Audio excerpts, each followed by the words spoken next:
Bangladesh rapid action ব্যাটালিয়নের কেন্দ্রীয় media centre কারণবাজারস্থ media সেন্টারে আপনাদের সকলকে স্বাগত জানাচ্ছি।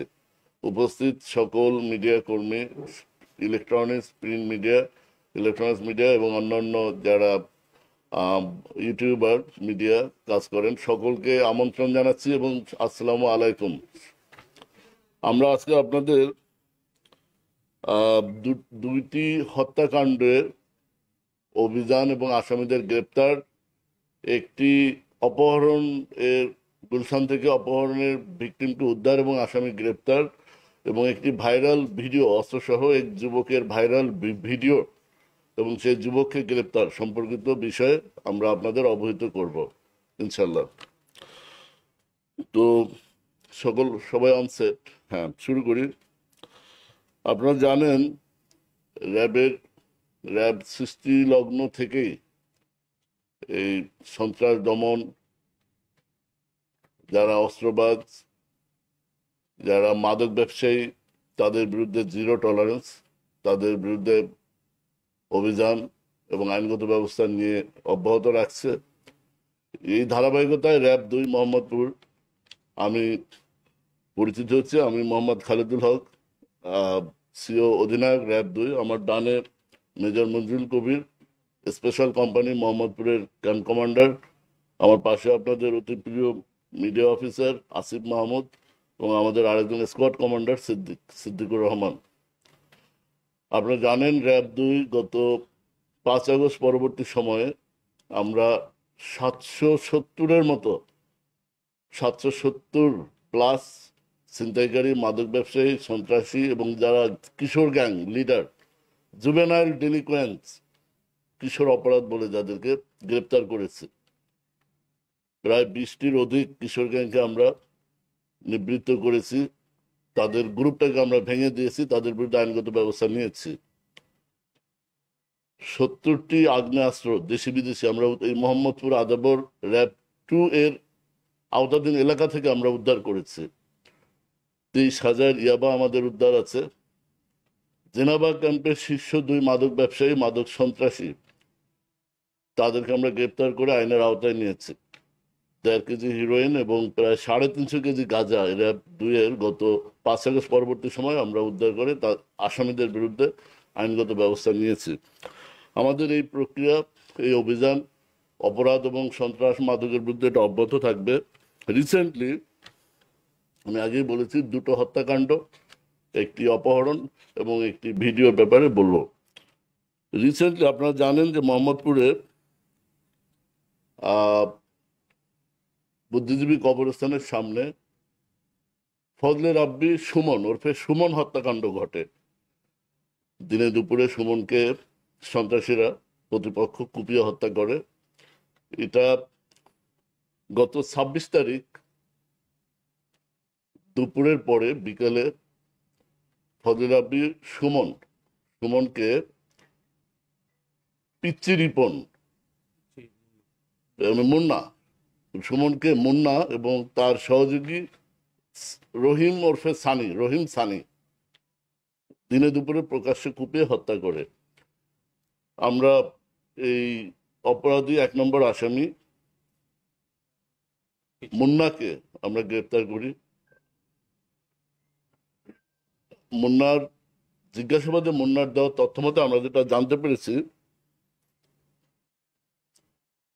ভিকটিম সুমন পাবনা গলি এলাকা, মোহাম্মদপুর থানাধীন পাবনা গলি নামে একটা জায়গা আছে, এখানে দীর্ঘদিন ধরে থাকে।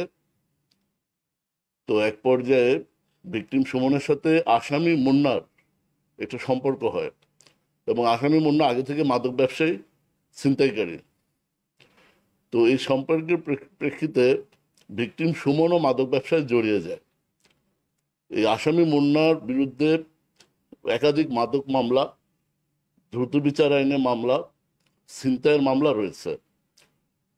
এই বছর ফেব্রুয়ারিতে আসামি মুন্না দ্রুত বিচার আইনে পুলিশ কর্তৃক গ্রেপ্তার হয় এবং তার বিরুদ্ধে দ্রুত বিচার আইনে মামলা হয়। সে গত 1 মাস আগে এই মামলা থেকে ছাড়া পায়। সে ছাড়া পেয়ে এলাকায় এসে সে বিভিন্নভাবে জানতে পারে এই ভিকটিম মৃত সুমন তাকে ধরিয়ে দিয়েছে, এবং এটা জানার পর সে তার দলবল নিয়ে সুমনকে হত্যার পরিকল্পনা করে। এর ধারাবাহিকতায় সুমনকে একটা অজ্ঞাত মোবাইল নাম্বার দিয়ে ফোন করে বুদ্ধিজীবী কবরস্থানের সামনে নিয়ে আসে। আসার পরে সুমন মুন্না এবং তার দলবলকে দেখে চমকে যায়, এবং তারা তাকে এলোপাথারি সামুরাই চাপাতি দিয়ে কুপিয়ে অন স্পটে হত্যা করে এবং ওখান থেকে পালিয়ে যায়। এলাকার লোকজন তাকে উদ্ধার করে ঢাকা মেডিকেলে নিয়ে গেলে পরবর্তী মিনিটে তাকে মৃত ঘোষণা করে। তো আমরা পরের দিন 27 তারিখে মামলা হয়।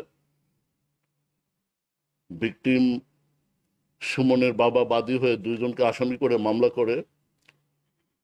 তো মামলার 2 নম্বর আসামি রহিম সানি ওরফে সানি রহিম, তাকে এটা গোয়েন্দা সংস্থা গ্রেপ্তার করে, কিন্তু 1 নম্বর আসামি মুন্না সে সে ধরাছোঁয়ার বাইরে ছিল।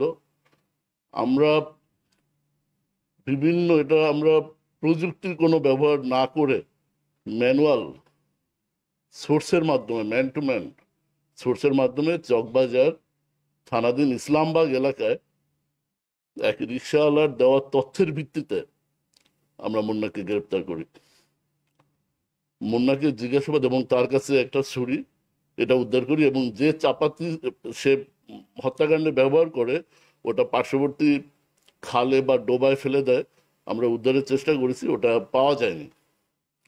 তো জিজ্ঞাসাবাদে সে হত্যার কথা স্বীকার করে, এবং সে ওই হত্যাকাণ্ড ঘটানোর পরপরই লালবাগ এলাকায় তার এক বন্ধু আছে যে রিক্সা চালায়, সে তার কাছে যায়, তার কাছ থেকে 200 টাকা নেয় এবং সে একটা নাম্বারে ফোন করে। আমরা ওইটার সূত্র ধরে আমরা তাকে শনাক্ত করে গ্রেপ্তারে সক্ষম হই। তো আপনারা দেখছেন মিডিয়াতে মোহাম্মদপুরে এটা খুব একটা নিউজ কাভারেজ পায়, এবং এই সন্ত্রাসী গ্রেপ্তারকৃত মুন্না জালকাঠির অধিবাসী, সে একদম পিচ্চি মুন্না, বয়স 18 বা সাবালো অ্যাডাল্ট হওয়ার আগেই সে তার বিরুদ্ধে 5টা 6টা মামলা আছে, পুরোদস্তুর অপরাধে জড়িয়ে পড়ে। তো সুমন হত্যাকাণ্ডের বিষয়টা এটাই। এরপরে আমরা আসি আলামিন হত্যাকাণ্ড। আপনারা জেনেছেন গত 16 জুলাই মোহাম্মদপুরে একদিনে 2টো মার্ডার হয়। একটা মার্ডারের আসামি অস্ত্রসহ হাতে নাতে বাংলাদেশ সেনাবাহিনী এবং র্যাব, বাংলাদেশ সেনাবাহিনী আসামিকে গ্রেপ্তার করে। আর আর আরেকটা যে হত্যাকাণ্ড ছিল, যে পুলিশ আইন শৃঙ্খলা বাহিনীর সোর্সের কাজ করত, সোর্স মার্ডার, অর্থাৎ আলামিন মার্ডার। তো এই আলামিন মার্ডারের যে আসামি 3জন, আমরা 3জনকে গ্রেপ্তার করতে সক্ষম হই। ঘটনাটা হলো এরকম, আলামিন একটা আইন শৃঙ্খলা বাহিনীর সোর্স হিসেবে কাজ করত। তো 1 নম্বর আসামি মোশাররফ, সে কিশোর গ্যাং লিডার, মাদক ব্যবসায়ী এবং ছিনতাইকারী। মোশাররফের ছোট ভাই মান্নানকে শেরেবাংলা থানার অভিযানে সময় তথ্য দিয়ে ভিকটিম আলামিন ধরিয়ে দেয়। তো এতে কিশোর গ্যাং লিডার মোশাররফ, তার সহযোগী গিট্টু রিপন এবং অন্যরা ক্ষুব্ধ হয় এবং মোশাররফ আলামিনকে হত্যার পরিকল্পনা করে।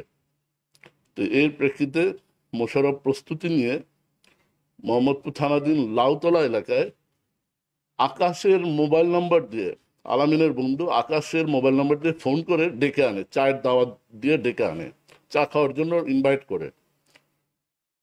তো আলামিন ওখানে সরল বিশ্বাসের যাওয়া মাত্রই পূর্ব থেকে ওৎ পেতে থাকা মোশাররফ, গিট্টু রিপন এবং আরো 4-5জন কিশোর গ্যাংয়ের সদস্যরা তাকে অন স্পটে এলোপাথারি সামুরাই দিয়ে কুপিয়ে অন স্পটে হত্যা নিশ্চিত করে এবং হাতের পায়ের রগ কেটে দেয়। তাৎক্ষণিক তাকে স্থানীয়, এবং তারা পালিয়ে যায়। স্থানীয়রা উদ্ধার করে তাকে শহীদ সোহরাওয়ার্দী মেডিকেলে নেওয়ার পরে ডাক্তার তাকে মৃত ঘোষণা করে। তো আমরা মামলা রুজু হওয়ার আগেই তাৎক্ষণিকভাবে আমরা ওই দিন সন্ধ্যার পরেই রাত 10টা 11টার দিকে আকাশকে আমরা গ্রেপ্তার করি।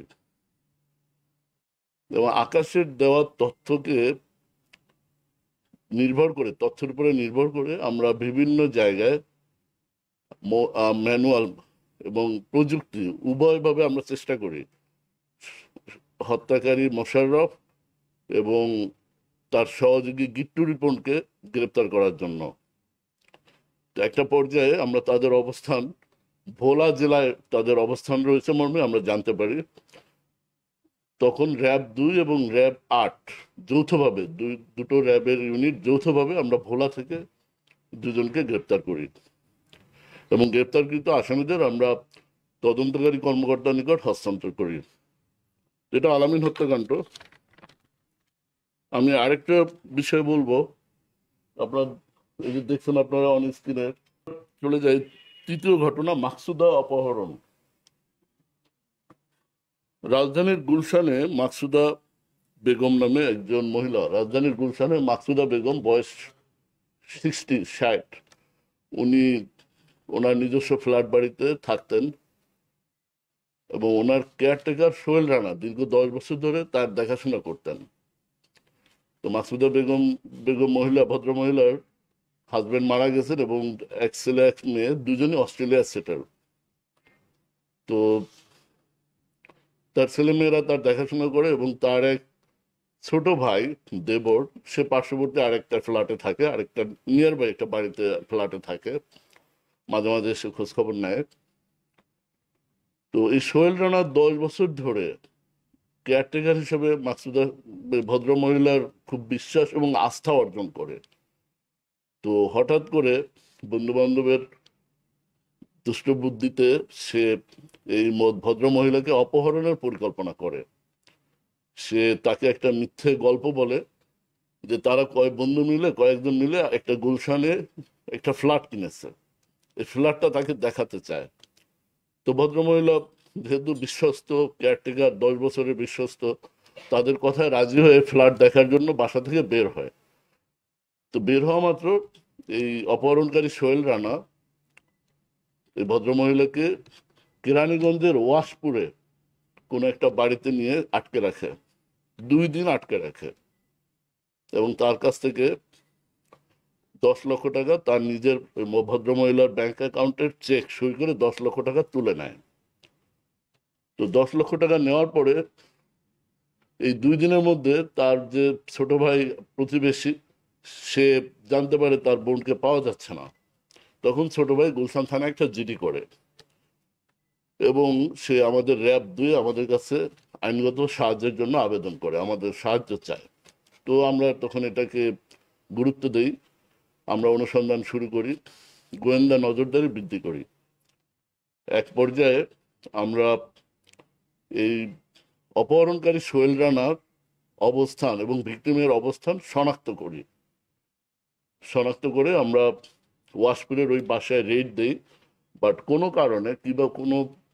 কারণে ওরা টের পেয়ে যায়, ওই সোহেল রানা এটা টের পেয়ে ভদ্রমহিলা সহ বাসা থেকে বের হয়ে যায়। আমরা গিয়ে জাস্ট 10 মিনিট আগে দেখি তারা বের হয়ে গেছে।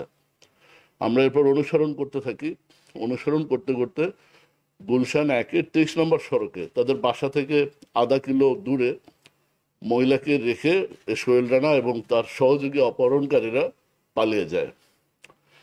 আমরা ভদ্রমহিলাকে উদ্ধার করে তার বাসায় সসম্মানে পৌঁছে দিই এবং তার ভাই ওই দিনই অপহরণের মামলা করেন এবং অপহরণ এবং নারী শিশু নির্যাতনের অপহরণের মামলা করেন, গুলশান থানায় মামলা করেন। এই মামলার প্রেক্ষিতে আমরা এই অপহরণকারীদের ধরার জন্য আমরা চেষ্টা করি, গোয়েন্দা আভিযানিক কার্যক্রম পরিচালনা করি। আমরা নরসিংদী থেকে এই সোহেল রানাকে আমরা 21 তারিখে নরসিংদী থেকে আমরা সোহেল রানাকে গ্রেপ্তার করি এবং সোহেল রানার দেওয়া তথ্য মতে আমরা রাত 1টা পর্যন্ত, সেই বিকেল থেকে রাত 1টা পর্যন্ত অপেক্ষা করে ভাসানটেক এলাকা থেকে অপহরণকারীর অপর 2 সহযোগী,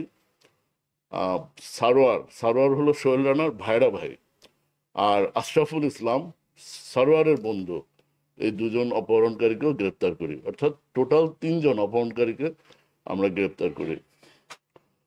তো অপহরণের ঘটনার যে আসামি গ্রেপ্তার করে আমরা সংশ্লিষ্ট থানায় আইন নিকট হস্তান্তর করি। চতুর্থ যে ঘটনাটা বলবো, এটা মোহাম্মদপুর কেন্দ্রিক। অস্ত্রসহ ভাইরাল যুবক আলবি গ্রেপ্তার। এই আলবি এর বিরুদ্ধে মোহাম্মদপুর থানায় দস্যুতা ডাকাতি 4টা ইস্যু। আপনার যেটা খুশি সেটা করেন, যেটা ভালো লাগে। এই ভিডিওটা দেখো, এগুলো ভাইরাল হয়েছে, এগুলো ভাইরাল। আপনি ইউটিউবে মোহাম্মদপুর দেখবেন, দেখেন যে বলিউডের ডনের মতো দেখেন সে। তার কনসার্নে এটা ভিডিওটা হয়েছে, আমি হয়তো তার বন্ধু বান্ধব ভিডিও করেছে, সে করে আবার নিজে এটা ভাইরাল করেছে। জমি দখল, ফ্ল্যাট দখল, ছিনতাই, ডাকাতি, বিভিন্ন অভিযোগ রয়েছে।